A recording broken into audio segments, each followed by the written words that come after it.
ମନମୁଣ୍ଡାରେ ମହିଳାଙ୍କ ବେକରୁ ସୁନାହାର ଲୁଟ୍ ମାମଲାରେ ଏସ୍ପିଙ୍କ ନିକଟରେ ପୋଲିସ ବିରୋଧରେ ଅଭିଯୋଗ ଆଣିଲେ ପୀଡ଼ିତ।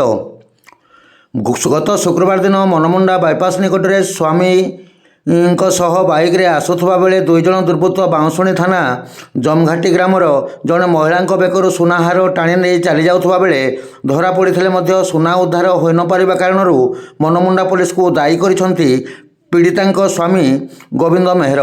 ଆଜି ବୌଦ୍ଧ ଜିଲ୍ଲାପାଳଙ୍କ କାର୍ଯ୍ୟାଳୟଠାରେ ଚାଲିଥିବା ଯୁଗ୍ମ ଅଭିଯୋଗ ଶୁଣାଣି ଶିବିରରେ ଆରକ୍ଷୀ ଅଧୀକ୍ଷକଙ୍କୁ ସାକ୍ଷାତ କରି ଏ ସମ୍ପର୍କରେ ଅଭିଯୋଗ କରିଛନ୍ତି।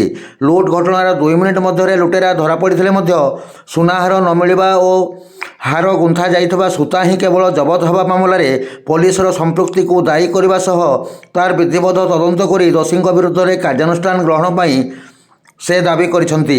ଏ ସମ୍ପର୍କରେ ତଦନ୍ତ କରି କାର୍ଯ୍ୟାନୁଷ୍ଠାନ ଗ୍ରହଣ କରିବେ ବୋଲି ଆରକ୍ଷୀ ଅଧୀକ୍ଷକ ପ୍ରତିଶ୍ରୁତି ଦେଇଥିବା ଶ୍ରୀ ମେହେର ପ୍ରକାଶ କରିଛନ୍ତି।